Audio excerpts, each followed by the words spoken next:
33 people. That's how many lives she saved before they dragged her to the stake. The plantation records from coastal South Carolina tell of a slave woman whose healing touch became legendary across 3 counties until the very families she cured turned against her.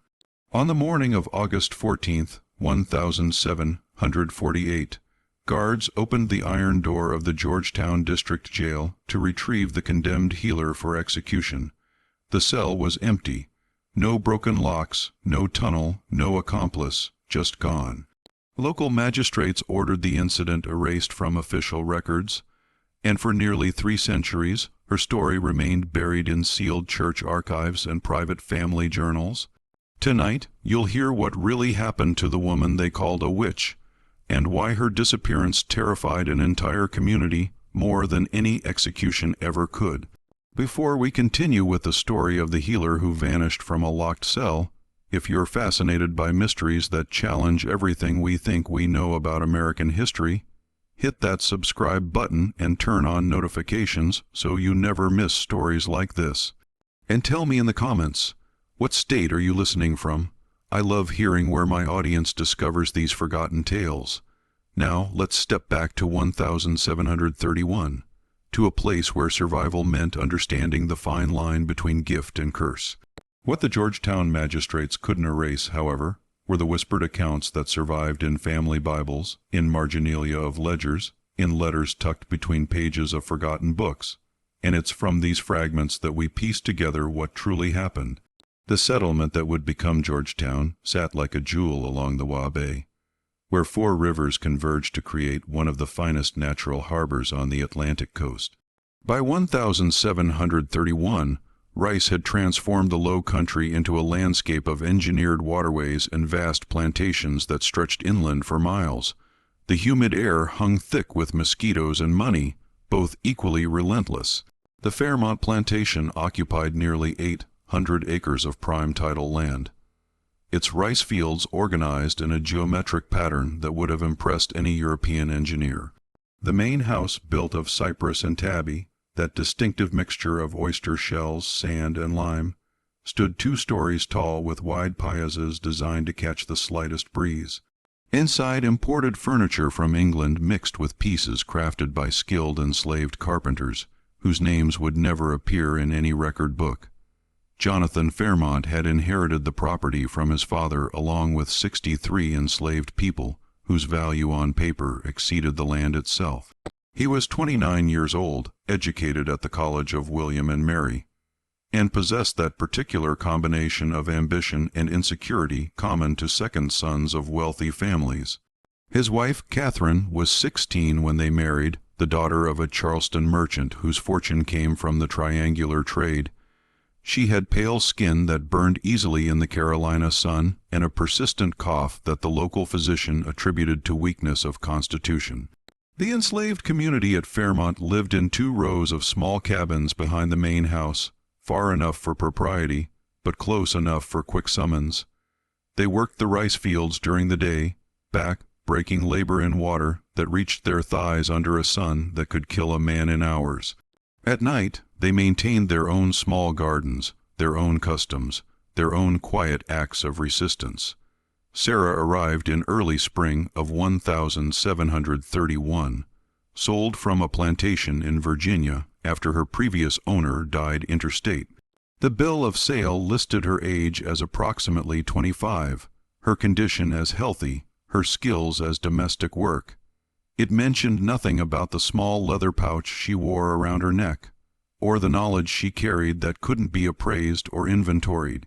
She was tall for a woman of her time, with hands that moved with peculiar precision when she touched anything green and growing.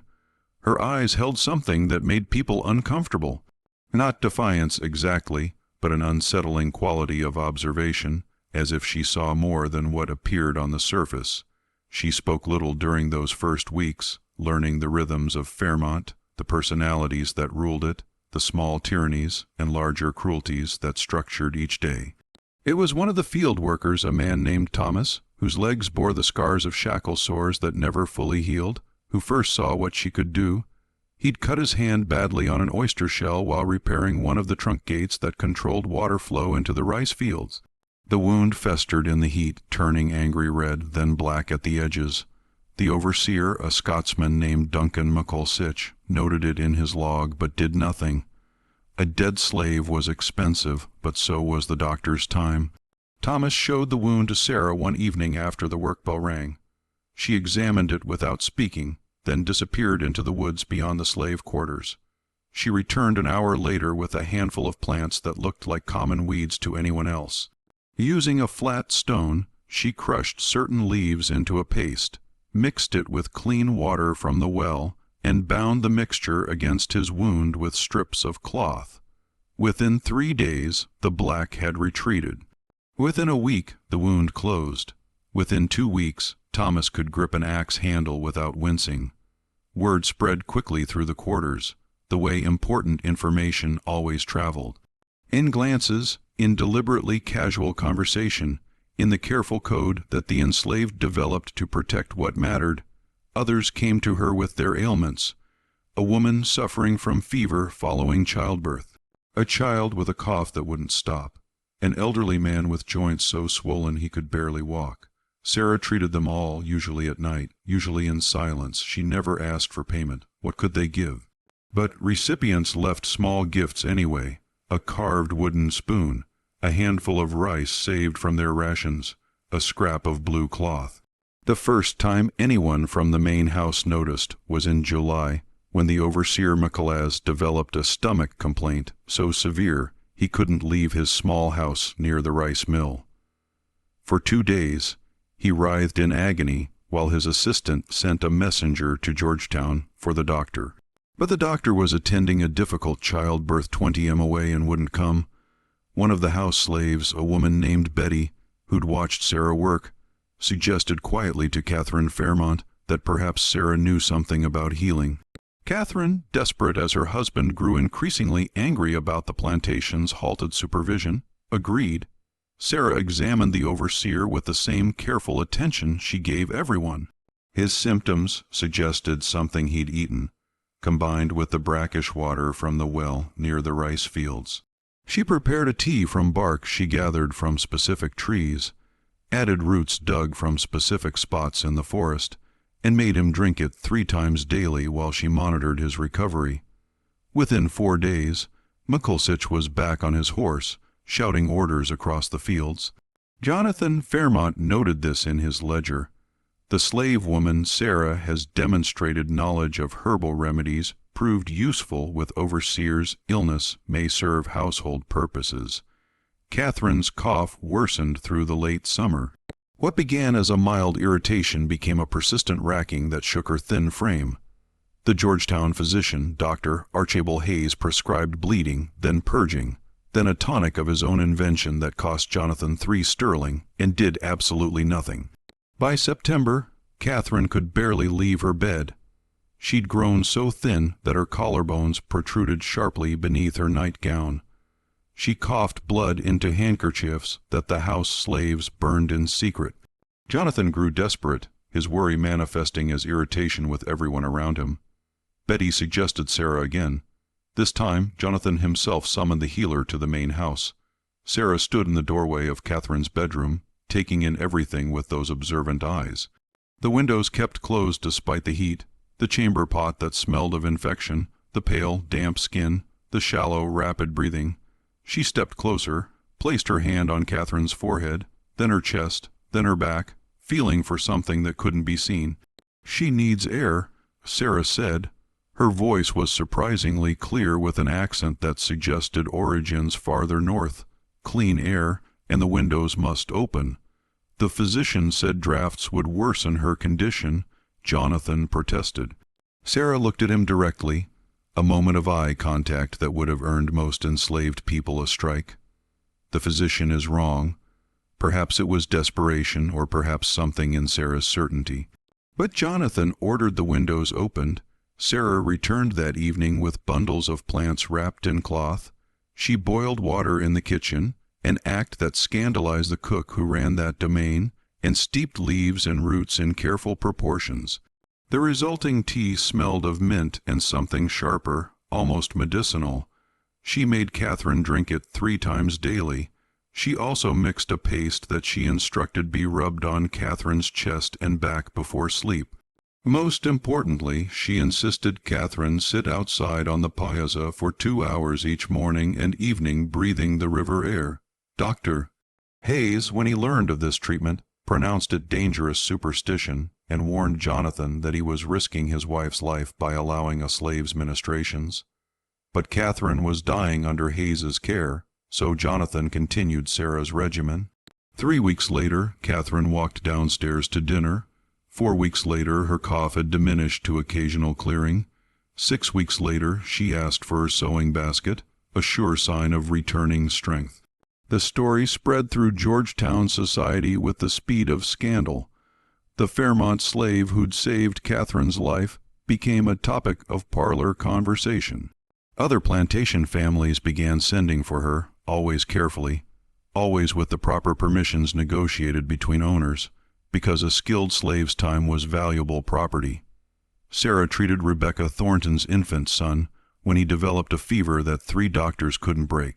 She cured Samuel Hartwell's persistent headaches that had plagued him for years. She helped Ann Collatin's elderly mother when nobody believed the woman would survive the winter. She treated infected wounds, delivered babies, eased the pain of those dying from ailments nobody could cure, and turned away no one who came to her with genuine need. The enslaved community watched this development with mixed feelings. Sarah's gifts brought her privileges, better food, a private room in one of the cabins, exemption from field work. But gifts that made you valuable to white owners were dangerous. Valuable property was guarded closely, controlled tightly, and property that became too important, too independent, too confident in its own worth. That property needed to be reminded of its place. Sarah kept careful records, though she couldn't write. She notched a small piece of wood for each person she treated, marking whether they were enslaved or free, whether they survived or died. By her count, she'd successfully treated 33 people by the spring of 1748. The 34th would change everything. His name was Benjamin, and he was Jonathan Fairmont's only son, born in 1743, when Catherine was 28, and everyone had begun to assume she'd remain childless. The boy was indulged, adored, the center of both parents' lives and the future of the Fairmont plantation. He was 5 years old when he developed a fever in April 1748. Sarah examined him with her usual care. The fever was high, but not dangerously so. His symptoms suggested a common childhood illness. She'd seen it dozens of times in the slave quarters. She prepared her remedies: fever-reducing tea, cool compresses, specific herbs to prevent the illness from settling into his lungs. She instructed Betty on the exact schedule of treatments, but Jonathan, panicked by his son's illness, also summoned Dr. Hayes. The physician arrived the next morning, examined Benjamin, and prescribed his standard treatment, bleeding, to release the bad humors. Sarah, when she learned of this, objected. She found Jonathan in his study and spoke with an urgency that approached impertinence. "The bleeding will weaken him. He needs his strength to fight the fever. Please just continue what I've started. 3 more days and he'll recover." Dr. Hayes, overhearing this exchange, turned purple with rage. "You dare question my medical judgment? I studied at Edinburgh University. I have treated patients across 2 continents. And you, a slave woman with some hedge-witch knowledge of weeds, presumed to countermand my professional opinion." The confrontation escalated. Dr. Hayes insisted that Jonathan must choose either Hayes's educated treatment or Sarah's plantation superstitions, but not both. To continue with Sarah's remedies while rejecting Hayes's advice would be to publicly humiliate a respected physician, an insult no gentleman could permit. Jonathan chose Dr. Hayes. He ordered Sarah back to the quarters and specifically forbade her from entering the main house. Dr. Hayes bled Benjamin twice over the next 2 days. The boy grew weaker, his fever spiking higher. On the 3rd day, he developed a rash that Hayes interpreted as evidence the bad humors were being expelled. On the 4th day, Benjamin couldn't keep down water. On the 5th day, he died. Catherine's screams could be heard across the plantation. Jonathan sat in his study and drank himself into a stupor. Dr. Pays, after examining the body, declared that the boy had succumbed to a malignant fever beyond any treatment's reach and collected his fee before departing. In the slave quarters, Sarah wept for a child she couldn't save because they wouldn't let her try. Funeral took place on a gray morning with half of Georgetown society in attendance. Catherine, dressed in black that made her look ghostly, could barely stand. Jonathan's face had set into a mask of rage that needed a target. 3 days after they buried Benjamin, that target revealed itself. The accusation began quietly, like poison seeping into water. Dr. Hayes, during a dinner at the Thornton plantation, mentioned casually that he'd always found it peculiar how the slave Sarah's remedies seemed to work so effectively. Almost unnatural, he mused, swirling wine in his glass. One wonders what precisely goes into those concoctions of hers. Rebecca Thornton, whose infant son Sarah had saved years earlier, felt a chill of unease. What if Sarah's healing wasn't medicine, but something darker? She'd never actually seen what Sarah put in those teas and pastes nobody had. The whispers spread through Georgetown society like fever through an unventilated sick room. Sarah's remedies worked too well to be simple herbalism. There must be something else, some secret knowledge, some pact or power that exceeded normal human ability. And if she could heal with such effectiveness, couldn't she also harm? Hadn't Benjamin Fairmont died after Sarah's remedies were stopped? What if the remedies themselves had caused a dependency, a corruption in the boy's body that made him vulnerable once they were withdrawn? What if Sarah had been slowly poisoning him all along for reasons only she understood? The theological implications were discussed in parlor conversations across the region. South Carolina had no history of witch trials like Massachusetts, but the colonists knew the stories. They knew that Satan worked through human instruments, often choosing society's most vulnerable women, servants, slaves to do his bidding. Wasn't it suspicious that a slave woman possessed knowledge that exceeded trained physicians? Where could such knowledge come from except a supernatural source? Jonathan Fairmont, drowning in grief and rage, seized on these whispers like a drowning man grasping at driftwood. His son was dead. Someone must be responsible. And if Sarah's healing had always been devilish rather than divine, then she'd been corrupting his household for 17 years. Perhaps Catherine's recovery had been false, a temporary reprieve granted by dark powers to lull them into trust.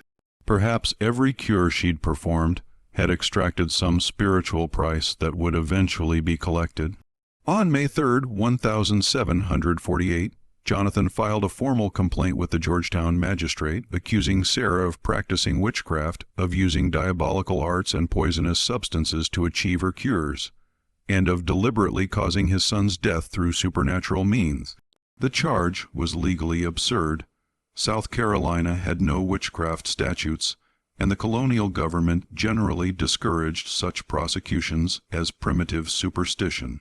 But the magistrate, a wealthy planter himself, who'd lost 2 slaves to mysterious illnesses the previous year, agreed to investigate. Sarah was arrested on May 5th. They came at dawn. 3 men led by McElsich, the overseer, who seemed to take particular pleasure in finally exerting authority over someone who'd always made him vaguely uncomfortable. They found her in her cabin, awake. She always rose before dawn, grinding herbs with her stone pestle. The leather pouch she wore around her neck was removed and searched. Inside they found dried leaves of several plants, small roots wrapped in cloth, a piece of quartz crystal, and a small book handwritten, its pages covered in notes and drawings of plants. "She can write," McClash said, genuinely shocked. A slave who can write. Literacy among enslaved people was illegal in South Carolina, punishable by whipping, but that transgression palled beside the witchcraft accusation. The book, written in a mixture of English and another language nobody recognized, was presented as evidence of her occult knowledge. They took her to Georgetown in shackles, an unnecessary cruelty, as she made no attempt to resist. and locked her in the jail behind the courthouse. The building was brick, recently constructed, with 3 cells and iron doors that were supposed to represent the advance of civilization into the wilderness. The trial, such as it was, took place over 2 days in late May. Dr. Hayes testified that Sarah's remedies violated natural law and medical science. Rebecca Thornton testified that Sarah had always seemed uncanny in her abilities. Other witnesses came forward with stories. Sarah had once predicted which plantation slave would become ill before any symptoms appeared. She'd found water during a drought by walking through the woods as if led by invisible guidance. She'd once looked at a pregnant woman and known the child would be born with a defect, and she'd been correct. Each story, innocent in isolation, accumulated into a portrait of someone who possessed knowledge beyond human capacity. Sarah was not permitted to testify in her own defense. Slaves couldn't give testimony against white citizens, but the magistrate, troubled by the proceedings' irregular nature, asked if she had anything to say regarding the charges. She stood in the courtroom, still wearing the plain gray dress she'd been arrested in, and spoke clearly. "I learned healing from my mother, who learned from her mother. Every plant has properties. Every illness has patterns. I watch, I remember, I learn. There's no magic in it, only attention and care." "Then explain," the magistrate said, "how you knew Rebecca Thornton's child would survive when 3 physicians said he would die." Sarah looked at him steadily. The physicians were draining his blood when he needed fluids. They were closing the windows when he needed air. They were treating their theories instead of watching the actual child. I watched. I saw. I acted. The child lived because I paid attention to what was real instead of what I'd been taught. The courtroom murmured at this near insolence. The magistrate frowned. Dr. Hayes looked furious. The verdict came quickly. Guilty of practicing witchcraft and causing death through supernatural means. The sentence handed down on May 28th was death by burning, to be carried out at dawn on June 1st. Catherine Fairmont, when she heard the verdict, took to her bed and wouldn't speak. Jonathan drank and told himself justice had been served. The enslaved community at Fairmont said nothing aloud, but gathered in the evenings to whisper prayers and fears. In her cell, Sarah sat with her back against the cold brick and calculated her chances of survival. The jailkeeper was a man named Hosea Jenkins, 43 years old, who supplemented his meager government salary by running a small cooperative business in his spare time. He was not a cruel man by nature, but neither was he particularly compassionate. Prisoners were prisoners, and his job was to keep them locked up until the law decided otherwise. Sarah was his only current prisoner. Georgetown was small enough that serious crime remained rare. He brought her food twice daily. Corn mush in the morning, rice and beans in the evening, water when she asked.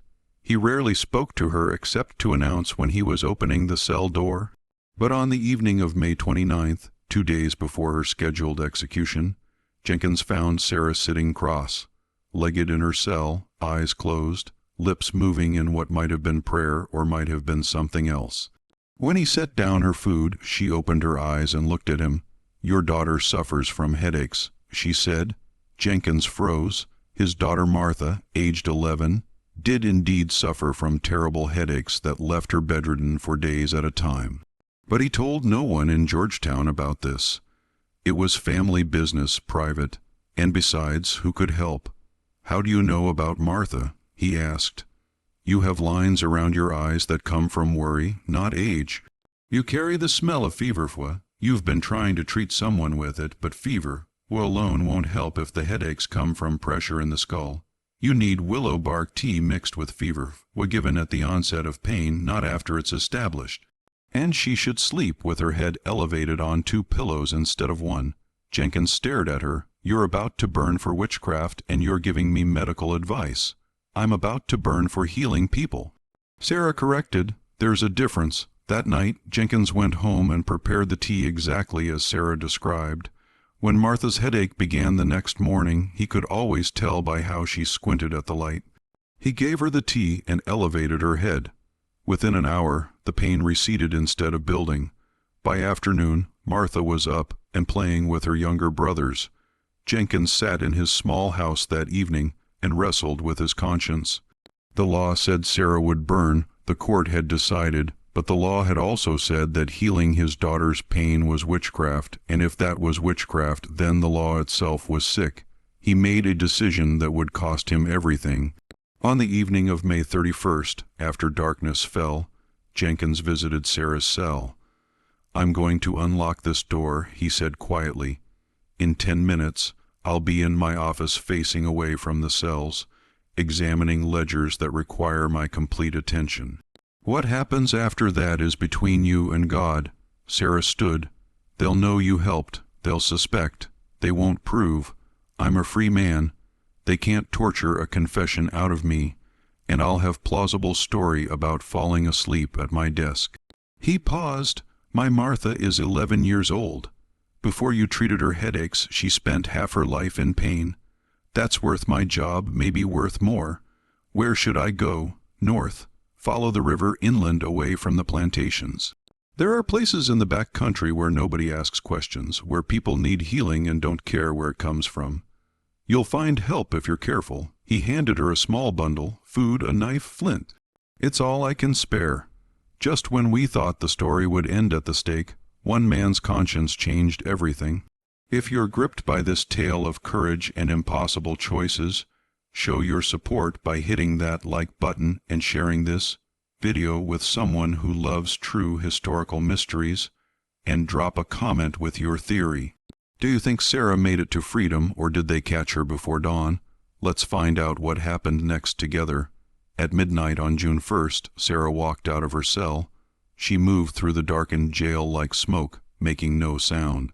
Jenkins sat at his desk, his back to the cells, his hands trembling slightly as he pretended to review supply ledgers by candle light.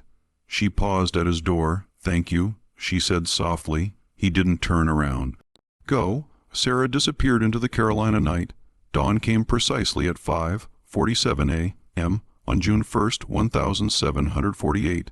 The execution was scheduled for 6 p.m., giving the condemned time to make final prayers. When Jenkins arrived at the cell to escort Sarah to the stake that had been prepared in the courthouse square, he performed his role with convincing shock and alarm. "She's gone. The prisoner has escaped." The magistrate was summoned from his bed. Jonathan Fairmont arrived within 20 minutes, still buttoning his coat. "Doctor, Hayes came to observe and provide medical expertise should anyone be injured during the search." Half of Georgetown's free population gathered to witness the scandal. The cell was examined thoroughly. The lock showed no signs of tampering because it had been opened with a key. The iron door hung properly on its hinges. The window, a narrow slit barely wide enough for a child to squeeze through, remained barred and secure. There was no tunnel, no loosened stones, no hidden passage. She simply vanished. Someone whispered, and the word spread through the crowd like wind through dry grass. Vanished like smoke, like a demon summoned back to hell. A search party was organized immediately. McLeas, who prided himself on tracking skills learned from Indian traders, led a dozen men into the woods north of Georgetown. They found no tracks, no broken branches, no sign of passage. It was as if Sarah had simply ceased to exist the moment she left the cell. "Witchcraft," Dr. Hayes pronounced, "clear evidence that our judgment was correct. Only supernatural powers could accomplish such an escape." The magistrate, examining the cell personally, found himself troubled by a different question. If she could vanish through witchcraft, why wait until the night before execution? Why not escape immediately upon arrest? Nobody had a good answer to this. The question hung in the air, uncomfortable and unanswered. Jonathan Fairmont offered a reward, 50 sterling for Sarah's capture, dead or alive. It was an enormous sum, enough to buy several slaves or a small plot of land. Bounty hunters arrived from Charleston, men who specialized in tracking escaped slaves through swamp and forest. They searched for 2 weeks and found nothing. At the Fairmont plantation, strange things began happening. Not supernatural, nothing that couldn't be explained, but unsettling nonetheless. The rice crop, usually reliable, began failing in one section of fields. McLeas investigated and found the trunk gates sabotaged, allowing salt water to flood the paddies at the wrong time. Someone with knowledge of rice cultivation had done it deliberately. A fire started in one of the storage barns. destroying that season's seed rice. The cause was never determined, but the burn pattern suggested it began in multiple places simultaneously. Horses fell lame, tools went missing, a section of fence collapsed, allowing several pigs to escape into the forest. Each incident could be accident or negligence. Taken together, they felt like revenge. The enslaved community at Fairmont moved through their work with careful neutrality, showing neither satisfaction nor concern. But in the quarters at night, they sang songs that hadn't been heard in years. Old songs from across the ocean, songs about tricksters and freedom, songs about those who escaped bondage through cunning rather than violence. Jonathan began drinking more heavily. Catherine withdrew into silence, spending hours in Benjamin's empty room.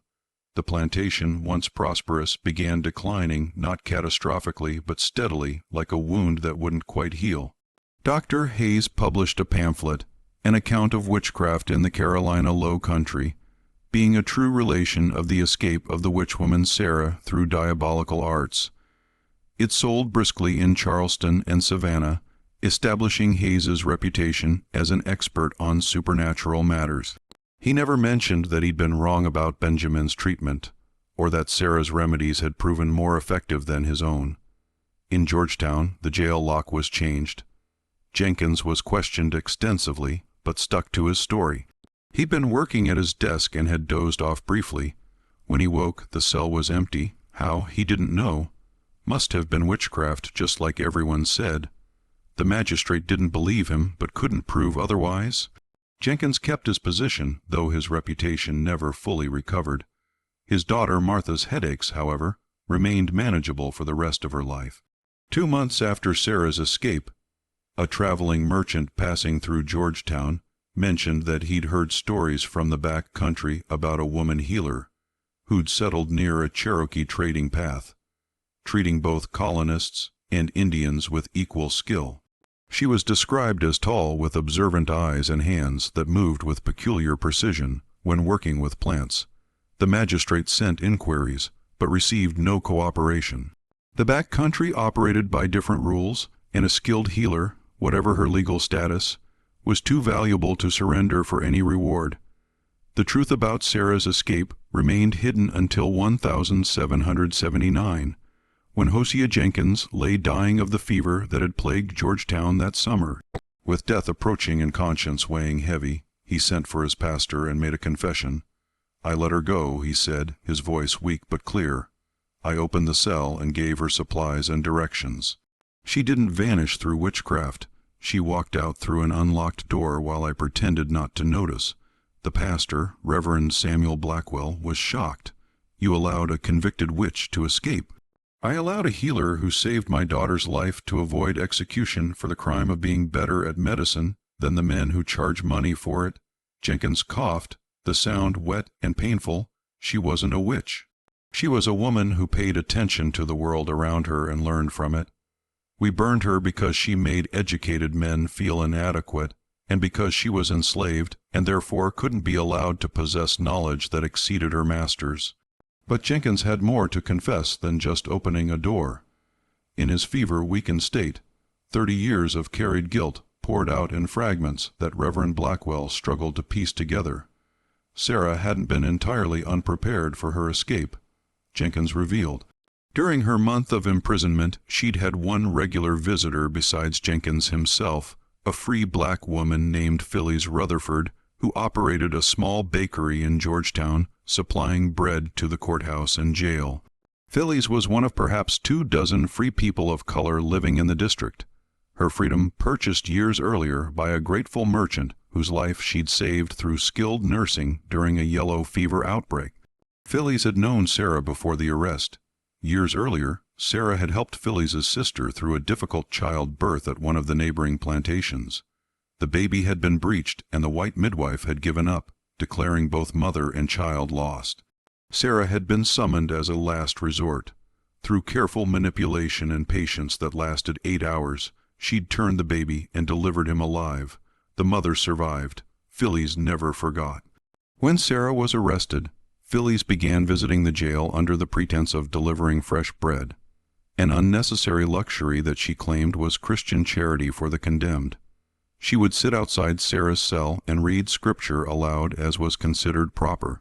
But within those scripture readings, she embedded information, names of safe houses, descriptions of landmarks along escape routes, warnings about which roads had patrol stations. Jenkins had known about these communications, but chose ignorance. His role was to keep prisoners locked up, not to monitor every word spoken through the bars. When he made the decision to unlock Sarah's cell, he knew she wouldn't be walking into complete darkness. Phillies had already mapped the path. But there was more. In the 2 days between Sarah's escape and Jenkins's official discovery of the empty cell, a conspiracy of silence had operated across Georgetown that nobody ever fully acknowledged. The night watchman, who should have been patrolling near the jail, reported seeing nothing unusual. The merchant whose stable backed up to the jail property didn't hear when someone took one of his horses. A mayor with a gentle temperament, gone for 3 days, and then mysteriously returned. The ferryman at the river crossing north of town somehow failed to notice a tall woman crossing just before dawn. "We weren't all heartless," Jenkins whispered. "Some of us knew the trial was wrong. We couldn't stop it. The magistrate had decided. Dr. Hayes had testified. Jonathan Fairmont wanted blood, but we could choose not to see certain things. We could choose to be looking the wrong direction at the right moment." Reverend Blackwell asked a question that would haunt him. How many others were involved? Jenkins's answer was both specific and vague. "Count the people in Georgetown whose lives she saved, then count how many of them testified against her. The difference is your answer. Of the 33 people Sarah had successfully treated, only 3 had testified at her trial. 30 others had remained silent, neither defending nor condemning her. But silence, Jenkins suggested, wasn't always cowardice. Sometimes it was calculated restraint, the decision not to add your voice to either side so that later, if opportunity came, you could act without having committed yourself publicly. Jenkins died that evening before he could provide more names. Reverend Blackwell was left with a confession that implicated dozens of Georgetown citizens in a conspiracy to undermine a legal execution. He struggled with what to do about this knowledge. The Revolutionary War was in full chaos in 1779. British forces controlled much of South Carolina. Georgetown itself would change hands multiple times over the next 2 years. In the midst of this upheaval, prosecuting people for a 30-year-old mercy seemed absurd, more than absurd. It seemed like precisely the kind of rigid adherence to law over justice that the Revolution itself was supposedly fighting against. Blackwell made a decision that would define his ministry. He recorded Jenkins's confession in his private journal, but took no official action. He did, however, begin asking quiet questions about what had happened to the woman who escaped. This investigation led him to Phyllis Rutherford, now in her 60s and still operating her bakery despite the war's disruptions. When Blackwell approached her after Sunday services and mentioned Jenkins's deathbed confession, Phyllis studied him for a long moment before speaking. "Walk with me, Reverend." They walked along the riverfront, away from listening ears. Phyllis spoke in a low voice about a network that nobody acknowledged, but everyone knew existed.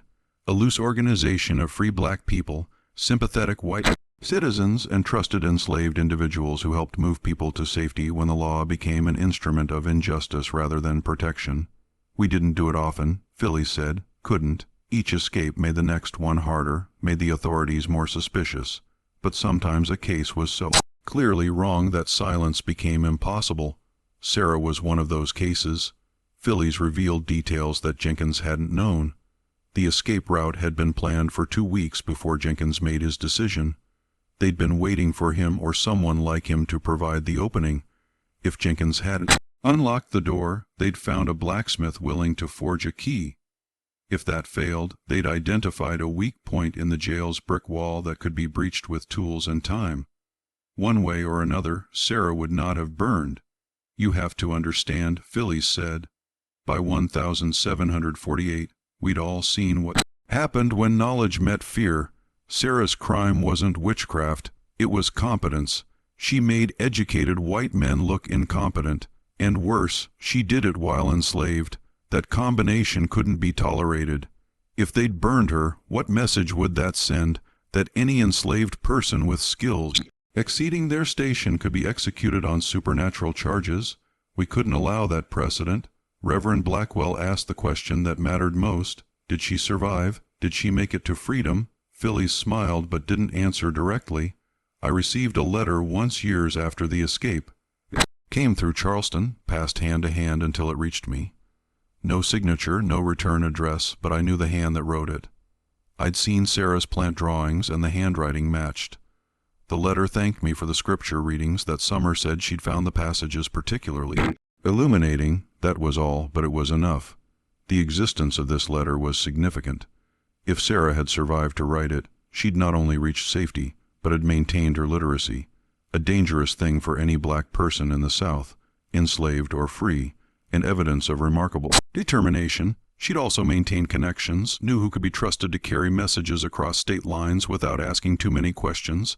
Reverend Blackwell pressed for more details about Sarah's destination, her life after escape. Phyllis shook her head. That knowledge died with people who had it, safer that way. The less any one person knows, the less they can reveal under pressure. She paused, but I heard stories over the years, rumors from travelers, talk of a black medicine woman in the back country who treated everyone equally. Cherokee Creek, white settlers, escaped slaves, free black families. Some said she'd married a Cherokee trader. Others claimed she lived alone, independent, beholden to no one. The stories contradicted each other, which probably means at least some were true. Before they parted, Phyllis asked Blackwell what he intended to do with Jenkins's confession. The Reverend was honest. He didn't know. Phyllis offered advice. The war will end eventually. When it does, we'll build something new. Or try to. That new country will need to decide what kind of justice it wants. The old kind where law protects power and property above all else, or something better. Your journal, Reverend, with Jenkins's confession and this conversation, keep it. Someday someone will need to know that even in dark times, some people chose mercy over law. That will matter more than you think. Reverend Blackwell took her advice. His journal remained in his family's possession, a private document recording the moral complexities that official histories preferred to ignore. But the ripples of Sarah's case extended beyond Georgetown. In the years following her escape, South Carolina saw a notable decline in witchcraft accusations. This wasn't due to growing rationality alone, though the Enlightenment was influencing colonial thought, but because Sarah's disappearance had demonstrated the practical problems with such prosecutions. If accused witches could escape through supernatural means, what was the point of trials? And if they escaped through human aid, as some suspected, then the social consensus needed for executions was clearly lacking.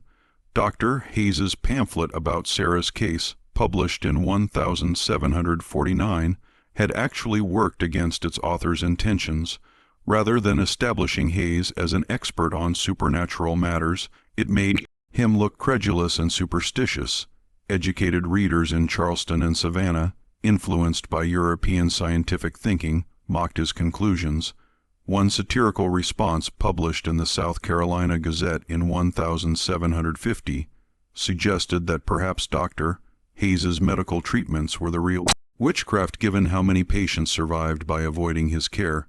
Hayes's medical practice declined steadily after this controversy. By 1755, he'd lost most of his wealthy patients. The lawsuit that ended his career in 1763 was almost merciful. It gave him an excuse to retire rather than admit he'd been abandoned by the very society he tried to defend against supposed supernatural threats. Meanwhile, at Fairmont plantation, the consequences of Sarah's trial and escape continued to manifest in ways that couldn't be easily explained. The section of rice fields that had been sabotaged never recovered full productivity, but that was understandable given the salt contamination. What was less easily explained was the pattern of misfortune that seemed to follow Jonathan Fairmont specifically. His slaves didn't run away more than others.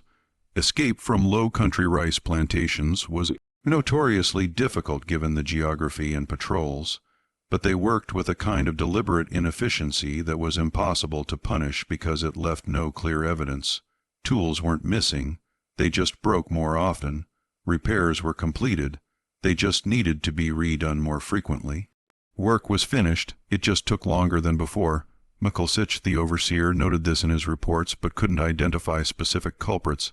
The enslaved community at Fairmont had closed ranks in a way that transcended individual personality.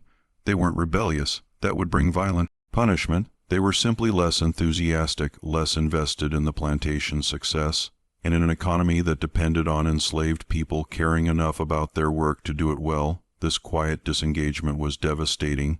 Jonathan tried increasing punishments, then tried reducing them. He tried offering incentives, then tried rotating work assignments. Nothing changed the fundamental dynamic. His slaves would work exactly as hard as necessary to avoid punishment, and not a fraction more. Catherine, for her part, never recovered from Benjamin's death. She'd initially blamed Sarah.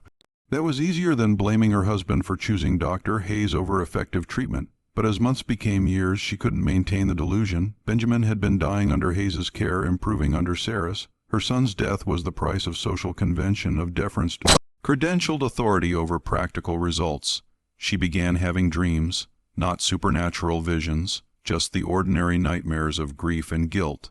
In these dreams, Benjamin lived because she'd had the courage to defy Jonathan and Dr. Hayes to insist that Sarah continue treatment regardless of social consequences. She'd wake crying, knowing that maternal instinct had been right and social propriety had been fatal. In 1754, Catherine convinced Jonathan to free 3 of their slaves, an elderly couple and a skilled carpenter, an unprecedented act of manumission for the Fairmonts. Jonathan agreed, partly to please his increasingly fragile wife, partly because the slaves in question were past prime working age, and partly because some desperate part of him hoped that demonstrating mercy might lift the atmosphere of quiet condemnation that had settled over his property. It didn't help. The remaining enslaved people at Fairmont acknowledged the manumissions with the same careful neutrality they applied to everything. They weren't impressed by mercy that came 8 years late and benefited people already too old for hard labor. The final piece of Sarah's story emerged from multiple sources over many decades, each adding fragments to a picture that would never be complete, but could at least approach truth. The first substantial information came from the Cherokee oral history that C shared with the missionary in 1802, but there was more to Tolly's account than the missionary recorded in his official report. In private conversation, Tolly provided details he considered too sensitive for public record. Rachel, as Sarah had renamed herself, arrived in Cherokee territory in the late summer of 1748. Carried by a network of guides who moved her from safe house to safe house, along routes used for trading and communication, she was exhausted, traumatized, and determined never to be property again. The Cherokee had complex relationships with escaped slaves. Some tribes returned runaways for reward money. Others offered shelter, recognizing kindred spirits in people fleeing white authority. The decision usually depended on individual circumstances and the usefulness of the person seeking refuge. Rachel proved extraordinarily useful. Within weeks of arrival, she treated a respected Ellers's chronic joint pain with techniques that Cherokee healers acknowledged worked better than their traditional approaches. She learned Cherokee medical practices in exchange for teaching her own knowledge, a genuine trade between equals that she'd never experienced in colonial society. She wept the first time someone asked her opinion rather than ordered her action. C told the missionary, we didn't understand why until she explained what her life had been before. Then we understood that what we considered normal human respect was something she'd been denied for most of her existence. Rachel lived among the Cherokee for about 5 years, from 1748 to approximately 1753. During this time, she married not a Cherokee man, as some rumors suggested, but another refugee, a mixed-race trader named William Crawford, who'd been fleeing debt charges and discrimination from white settlements. Their marriage was never legally recognized by colonial authorities, but within the Cherokee community and the loose network of backcountry settlers who didn't ask too many questions, they were simply William and Rachel, a married couple who kept to themselves and helped their neighbors. They had no children. Whether by choice, circumstance, or biological inability, the records don't say. But Rachel helped deliver dozens of children in the backcountry, both Cherokee and settler.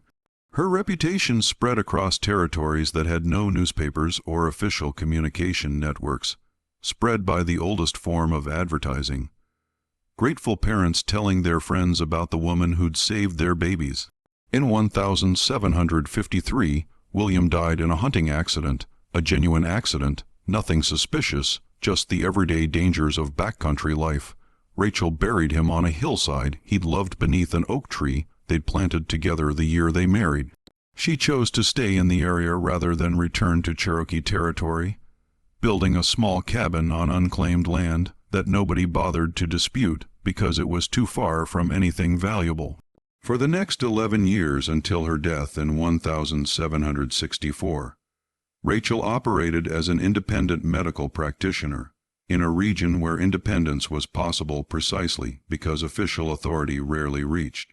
She treated Cherokee families, white settlers, escaped slaves seeking refuge, free black families establishing farms, mixed-race communities existing in legal gray areas, anyone who needed help and showed respect. She maintained her literacy, carefully recording treatments and observations in the notebook that would later surface in 156. The notebook reveals a mind that never stopped learning, never stopped refining techniques, never stopped questioning why remedies worked or didn't. She experimented with different preparation methods for the same plants, documented seasonal variations in effectiveness, noted which treatments worked better for children than adults, recorded the warning signs that suggested when conventional remedies wouldn't be enough. The notebook also contained personal observations that revealed Rachel's psychological state. One entry from 1758 treated white settler family today. Father called me ma'am and paid in smoked venison. Such simple respect still surprises me. I have been free for 10 years, yet I still expect orders and blows. I wonder if this expectation ever fully disappears, or if trauma carves permanent channels in the mind that freedom cannot entirely erase. Another entry, undated, but presumably from the early 1760s, reflected today on the 33 lives I saved before they called me witch. I have saved at least 200 more since then, probably more that I've lost count of. The difference is that now people thank me instead of fearing me. The medicine hasn't changed. My knowledge hasn't changed. Only my legal status and the color of my patient's desperation has changed. This tells me everything I need to know about which was real, the crime they accused me of or the crime they committed against me. C's account of Rachel's death was both tragic and fitting. In February 1764, one of the worst winters in Carolina memory, a woman in a settlement 2 days' walk from Rachel's cabin went into premature labor. The husband arrived at Rachel's door during a blizzard, begging for help. Rachel, now approximately 60 years old, gathered her supplies and went. The journey took 8 hours through snow that reached their knees. By the time they arrived, the woman was in crisis. Rachel worked through the night, managing a complicated delivery that should have killed both mother and child. Through skill, experience, and determination that transcended physical exhaustion, she delivered a healthy baby girl just before dawn. The mother survived, the baby survived. Rachel, who'd walked through a blizzard at age 60 and worked through the night in a freezing cabin, developed pneumonia. She died 4 days later, her last words reportedly, "The baby lives. That's what matters." The Cherokee community and the scattered backcountry settlers who'd known her pulled resources to give her a proper burial. They laid her to rest on the hillside she'd chosen, next to William, beneath the oak tree. Over 100 people attended, Cherokee, white settlers, free black families, and several people who'd clearly been enslaved, but were visiting relatives for the weekend, a transparent fiction that everyone politely accepted.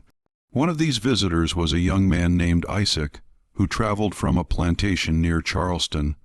In a letter he later wrote to his brother, a letter that was preserved in a collection of African-American correspondence and rediscovered in 1934. Isaac described attending Rachel's funeral and hearing stories about her life. They say she was born enslaved. Isaac wrote, They say she was nearly burned for healing people. They say she escaped and lived free for 16 years, healing hundreds more. I do not know if all these stories are true, but I stood by her grave and saw people of 3 different colors weeping together, and I thought, if this woman could earn such respect from such different people, then surely the world is capable of more justice than we currently see. Her grave gives me hope, brother. If she could escape and live free, perhaps others can, too. Perhaps someday all of us can. This letter, along with C's account and Rachel's recovered notebook, formed the core evidence that historian Margaret Hensley used in her 1926 dissertation. But Hensley's research uncovered additional pieces that deepened the picture. Hensley discovered, for instance, that Phillies Rutherford's bakery in Georgetown had operated continuously until 1802, when Phillies died at age 87. In her will, Phillies left a sum of money, surprisingly large, for a free black woman of her era, to establish a fund for the medical education of deserving persons, regardless of their status or color. The fund was never actually implemented, blocked by legal challenges from white citizens who objected to using money for black education. But the intention was clear. Phillies had spent decades saving money to create what Sarah had represented: access to medical knowledge for people systematically excluded from it. Hensley also tracked down descendants of Hosea Jenkins and interviewed his great-great-granddaughter in 1924. The family had preserved not just Jenkins's memory as the jailkeeper who let the witch escape, but also a more complex understanding of his motivations. Jenkins' daughter Martha, whose headache Sarah had cured, lived until 1809. She'd told her own children and grandchildren about Sarah, ensuring that the family memory preserved the healer rather than the witch. Great-great-grandmother Martha said Sarah wasn't magic. Jenkins's descendant told Hensley, she said Sarah just paid attention to things that doctors ignored. She said Sarah looked at her, really looked, and asked questions about when the headaches came, what made them worse, what made them better. Nobody had ever asked her those questions before. The doctors just bled her and charged money. Sarah listened and helped. That was her crime, apparently, being too good at noticing. Perhaps most significantly, Hensley discovered evidence that Sarah's medical techniques had spread far beyond the back country where Rachel had practiced. In plantation records, family journals, and medical accounts from across the South, Hensley found recurring references to enslaved healers using techniques that matched Sarah's methods, techniques that were notably more effective than contemporary medical practice. This suggested that Sarah hadn't been unique. She'd been part of a broader tradition of African and African American medical knowledge that enslaved communities preserved and transmitted despite systematic efforts to suppress it. Her trial and escape had simply made her visible in a way that threatened white authority. The leather pouch taken from Sarah during her arrest, the one that had been stored in the Georgetown courthouse until the building burned in 1779, had actually been retrieved before the fire. Hensley discovered a reference to it in a 1777 estate inventory. A Georgetown doctor named James Peberly had somehow acquired one leather pouch containing dried herbs and roots, said to have belonged to the witchwoman Sarah, kept as curiosity.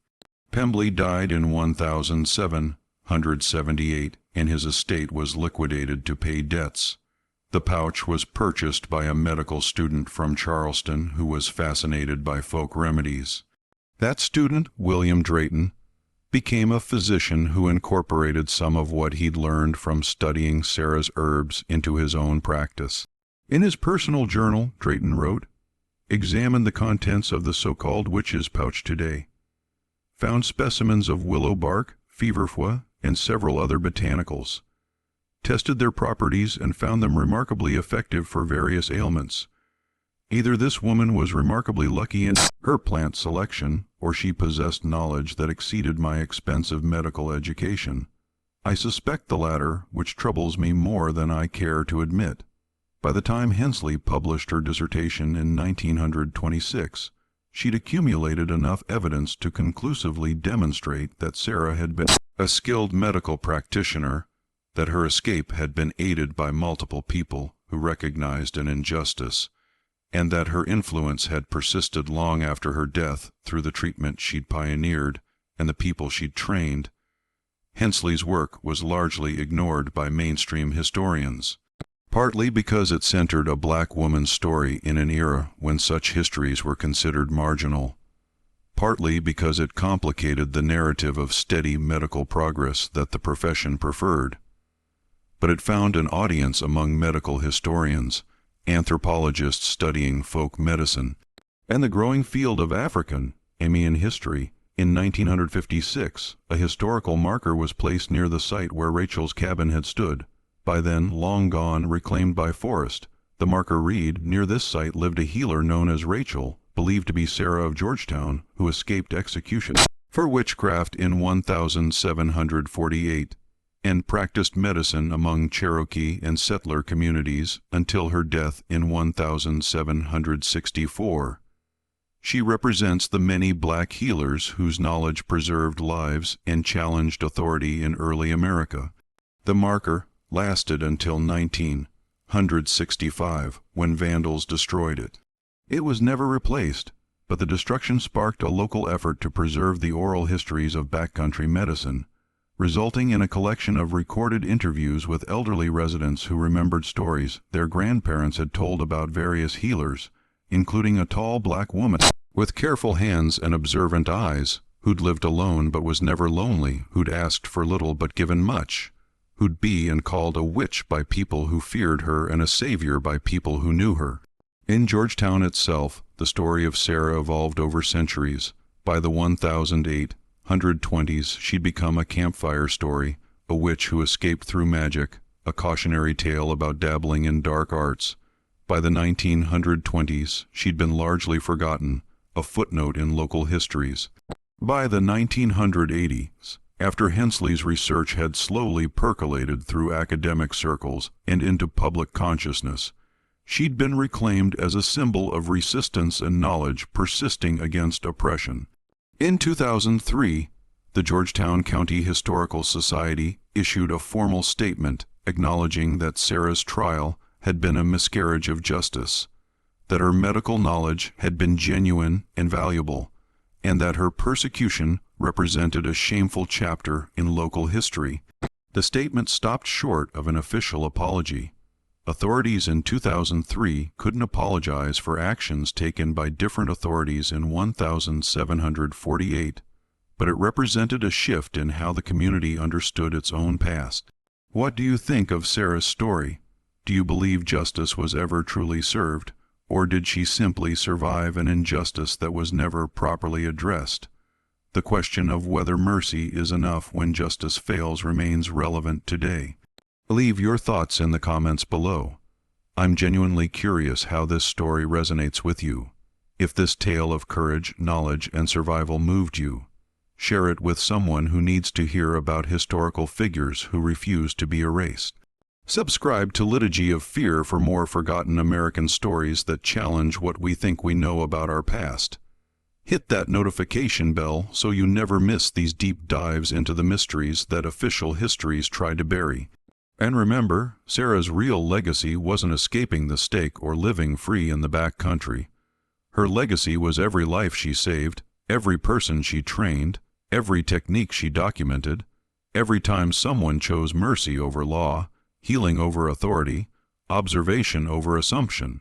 That legacy outlived her persecution by centuries and continues to this day in how we understand the complex relationship between power, knowledge, and justice. Thank you for listening. I'll see you in the next video where we'll uncover another story from America's shadows that deserves to be brought into the light.